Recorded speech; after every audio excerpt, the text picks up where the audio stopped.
Shalom, selamat sore adik-adik siswa yang dikasihi Tuhan Yesus. Ketemu lagi dengan saya Bang Parlin. Pada sore hari ini kita akan membahas satu bagian firman Tuhan. Mari kita terlebih dahulu berdoa. Bapa di dalam sorga, terima kasih untuk waktu yang berharga ini.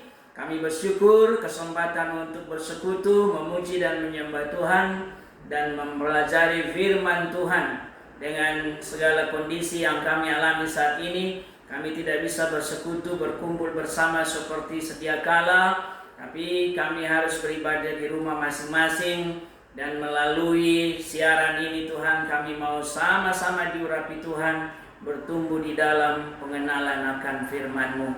Berbicaralah melalui perenungan kami saat ini. Tuhan memberkati kami dengan berkat yang baru dari firman-Mu. Dalam nama Yesus Kristus kami berdoa. Amin. Adik-adik yang dikasihi Tuhan Yesus Kristus, tema kita adalah tentang masa depan. Saya akan bacakan satu bagian firman Tuhan dari Amsal pasal yang ke-23. Mari siapkan Alkitab kita.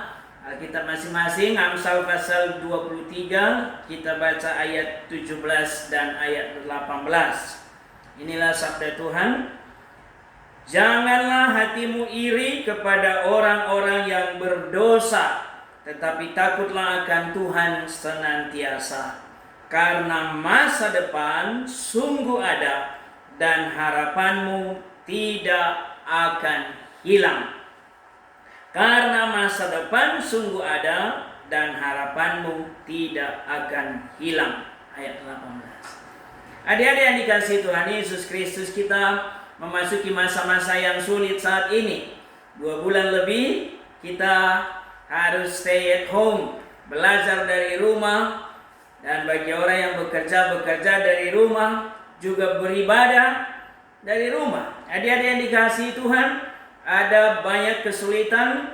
Kita memasuki masa hal yang sangat serius secara bangsa, bahkan secara dunia. Lebih dari 200 negara di dunia ini mengalami masa yang sangat sukar untuk menghadapi pandemi COVID-19 ini, termasuk bangsa kita, Indonesia, termasuk kita juga di kota Medan ini. Adik-adik yang dikasihi Tuhan, banyak orang mengalami penderitaan dan kesulitan yang luar biasa. Kesulitan di dalam hal perekonomian. Adik-adik, orang tua kita yang bekerja bisa mengalami hal ini. Pendapatan, keuangan, ada masalah-masalah serius yang dihadapi banyak orang.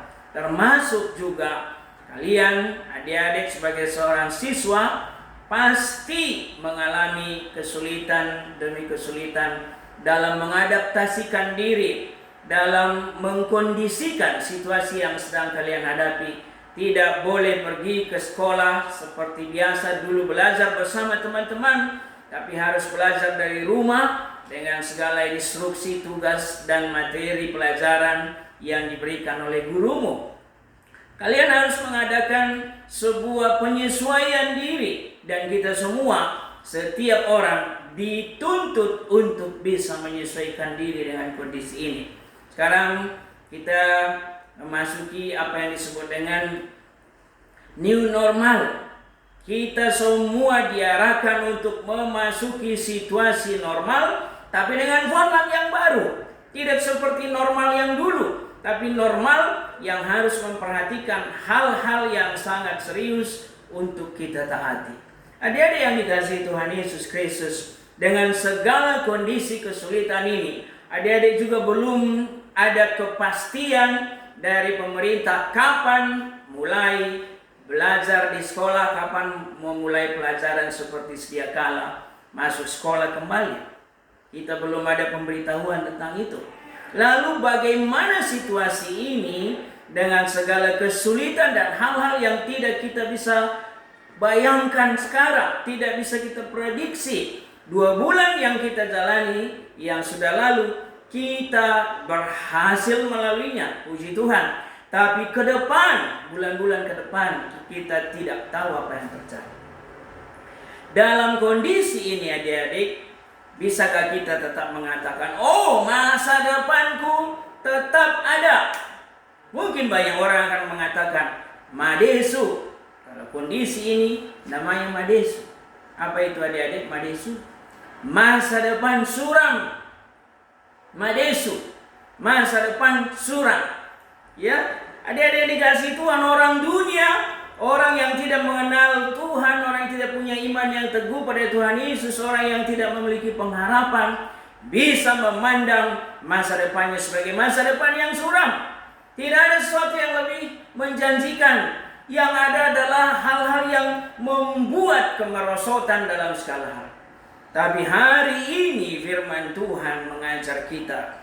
Amsal Salomo yang ditulis pasal 23 ayat yang ke-18. Karena masa depan sungguh ada dan harapanmu tidak akan hilang. Saudara, ini adalah firman Tuhan. Adik-adik, ini adalah janji Tuhan. Salah satu dari ribuan janji Tuhan yang bisa kita andalkan, kita bisa pegang, kita bisa nyatakan kepada banyak orang. Tuhan yang menjadi jaminanku, firman-Nya yang menjadi jaminanku. Sebagai anak-anak Tuhan yang sudah percaya pada Tuhan Yesus, di masa remajamu ini, di masa mudamu ini, engkau punya sebuah jaminan. Pertama, karena hidupmu sendiri adalah milik Tuhan Yesus. Bukankah kita sudah menyerahkan hidup kepada Tuhan Yesus? Milik Tuhan Yesus kita ini. Adik-adik, engkau punya sesuatu yang menjadi milikmu. Pasti engkau sangat menghargai, menyayangi milikmu itu, menjaganya dengan baik-baik. Handphonemu misalnya, atau apa, jam tanganmu misalnya, sesuatu yang berharga yang kau miliki, yang diberikan orang tua, engkau jaga baik-baik. Jangan sampai hilang, jangan sampai rusak, jangan sampai diambil orang. Betul, itulah sikap yang benar. Kita saja sebagai anak Tuhan, manusia yang terbatas, menjaga sungguh-sungguh, memprotek, membuat sesuatu yang memungkinkan milik kita aman. Apalagi Tuhan. Adik-adik yang dikasihi Tuhan, milik kepunyaan Allah kita ini. Efesus pasal 1 ayat yang ke-14. Sejak kita mendengar firman Tuhan, percaya pada Tuhan Yesus, lalu kita dimetraikan. Ayat 14, adik-adik boleh baca Efesus 1. Dimetraikan, dan Roh Kudus itu menjadi milik kita. Tapi sebaliknya disebutkan ayat 14, kita menjadi milik kepunyaan Allah. Karena kita sudah ditebus dengan darah yang mahal, dengan penumpahan darah Yesus di kayu salib. 1 Petrus 1 ayat 18-19. Adik-adik yang dikasihi Tuhan Yesus, karena kita ini milik Tuhan Yesus, maka pasti dijagainya dengan segala kasih karunia-Nya, dengan segala kuasa yang ada pada Yesus. Maka yang sungguh-sungguh harus kita pikirkan adalah bahwa Yesus yang kita sembah adalah Tuhan atas alam semesta ini, Tuhan atas segala sesuatu ciptaannya, Tuhan atas segala sesuatu zaman ke zaman, dan segala kondisi-kondisi yang diizinkan Tuhan terjadi di bumi ini, termasuk COVID-19 ini. Adik-adik jangan berpikir, oh ini di luar kendali Tuhan, oh ini Tuhan tidak sanggup melakukan sesuatu untuk menghentikannya, oh Tuhan angkat tangan dengan kondisi ini, Tuhan tidak sanggup berbuat sesuatu untuk memperbaiki kondisi ini. No, Tuhan justru berdaulat atas seluruh alam semesta. Maka kalau diizinkan Tuhan 2 bulanan ini, bahkan sejak bulan 11-12 yang lalu di Tiongkok, hal ini terjadi sampai melanda dunia saat ini. Adik-adik, itu berarti Tuhan mengizinkan kondisi ini terjadi. Dan pasti ada sesuatu yang mau diajarkan Tuhan kepada banyak orang, termasuk kepada kita semua. Maka kalau Tuhan pemilik hidup kita, hal yang pertama sekali dan yang terus harus kita lakukan di hidup kita dengan iman adalah serahkanlah hidupmu kepada Tuhan tiap-tiap hari. Firman Tuhan di Mazmur pasal 37 ayat yang kelima. Dikatakan, serahkanlah hidupmu kepada Tuhan dan percayalah kepadanya dan Ia akan bertindak. Ini adik-adik yang dikasihi Tuhan, ini sangat penting. Menyerahkan hidup kepada Tuhan itu berarti dalam otoritas Tuhan kita menyerahkan seluruh kuasa dalam hidup kita di bawah kendali Tuhan, genggaman tangan Tuhan. Lalu kita percayakan hidup itu kepada Dia. Sama seperti kita menabung di bank. Orang tua mungkin ada tabungan di bank ya. Dipercayakan uangnya berapapun, berapa ratus juta, berapa miliar bahkan. Dipercayakan uang itu kepada bank, pengelola uang itu. Kita nggak perlu pusing-pusing setiap bangun pagi. Bagaimana uangku ya? Bagaimana uangku ya? Kita sudah percayakan, maka bank itu kita tahu mereka orang-orang yang profesional akan mengelola uang itu baik-baik dan uang kita aman di sana. Itu menyerahkan. Maka ketika kita katakan, aku serahkan hidupmu kepadamu Tuhan Yesus, masa depanku ada di tanganmu. Sekarang kondisi kami belum bisa masuk sekolah. Betul, sebagai seorang siswa, engkau punya kuasa yang dari Tuhan untuk menjalani hidup sehari-hari. Engkau punya hikmat dari Tuhan yang akan diberi bagi tiap-tiap anak-anak Tuhan untuk mengelola hidup, menyesuaikan hidup. Manusia diberi kemampuan untuk menyesuaikan kehidupannya di dalam segala kondisi masing-masing. Kita diberi kemampuan untuk beradaptasi. Maka itu sebabnya ada banyak orang mengatakan, Presiden Jokowi juga menganjurkan kepada kita, mulailah belajar berdamai dengan COVID-19 ini. Berdamai dengan situasi ini. Awal-awalnya kita disebut kita berperang melawan COVID-19. Habis sekarang dikatakan kita berdamai. Maksudnya bukan berarti menyerahkan hidup kita untuk kena virus itu, bukan. Tapi kita memandang virus itu bukanlah sebagai musuh yang harus ditakuti, tapi menjadi sebuah partner. Virus itu mungkin akan terus ada, tapi kita bisa mengelola hidup kita dengan format yang baru untuk tetap terhindar dari virus itu. Itulah yang disebut new normal. Kita membangun sebuah kebiasaan baru untuk tetap hidup normal. Adik-adik yang dikasihi Tuhan, serahkan hidupmu kepada Tuhan. Dilanjutkan dengan firman Tuhan mengajak kita untuk memiliki masa depan yang tetap terjaga. Itulah yang disebut, mari kita ikuti rencana Tuhan di hidup kita masing-masing. Kalau abang tadi katakan Tuhan mengizinkan COVID-19 ini melanda dunia saat ini, wah, banyak sekali hal yang bisa dipelajari dari adanya dan COVID ini dan kondisi yang sedang dialami manusia saat ini. Banyak hal-hal positif yang ternyata bisa muncul ke permukaan dan akhirnya bisa membuat kehidupan orang dalam kapasitas tertentu justru makin lebih baik. Misalnya di rumah, sekarang orang-orang keluarga di rumah makin kompak karena sering ada komunikasi dan kebersamaan di tengah keluarga. Dulu misalnya jarang sekali berkumpul bersama, makan bersama, berdoa bersama, beribadah bersama, jarang. Tapi sekarang bisa. Hal-hal yang dulu tidak kita pikirkan bisa kita alami sekarang.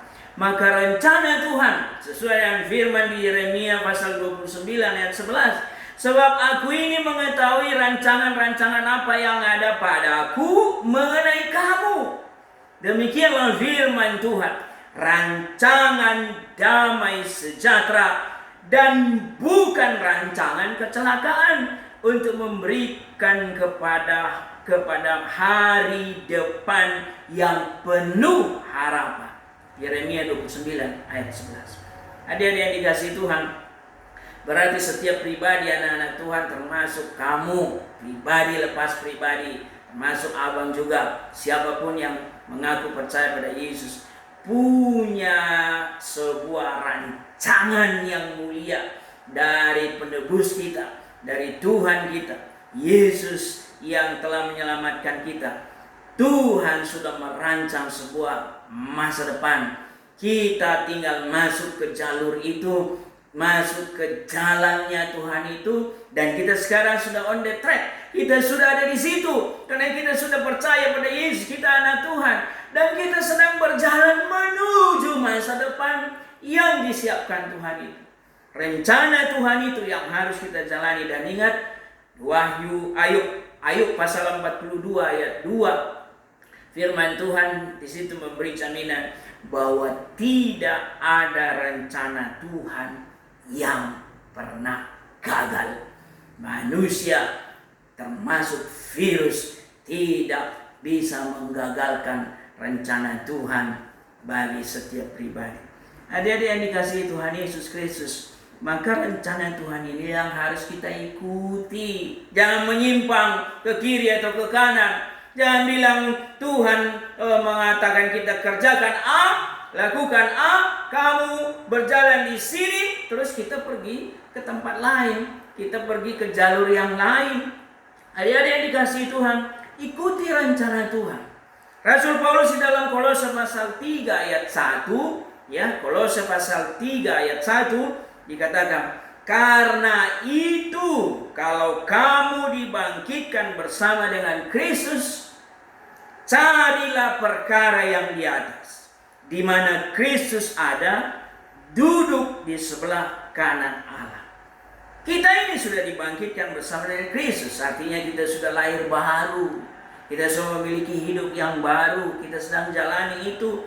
Maka kita cari perkara yang di atas, perkara yang dari Tuhan, perkara yang dari surga, perkara yang mulia yang disiapkan Tuhan.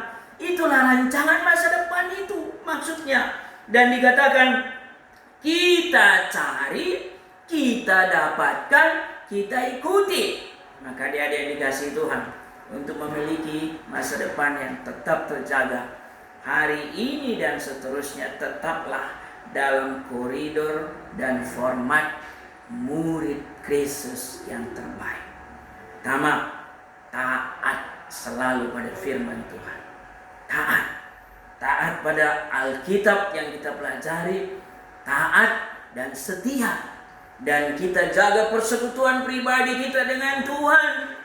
Persekutuan pribadi dalam firman, ini baca Alkitab, dengan doa, dengan ibadah seperti ini nih, kita kondisikan, dan kesaksian hidupmu tetap engkau jaga. Adik-adik yang dikasihi Tuhan, yang terakhir, masa depanmu tetap terjaga ketika kita sudah on the track, kita sudah berjalan bersama Tuhan. Tetaplah perbaharui karaktermu, citra dirimu sebagai anak Tuhan.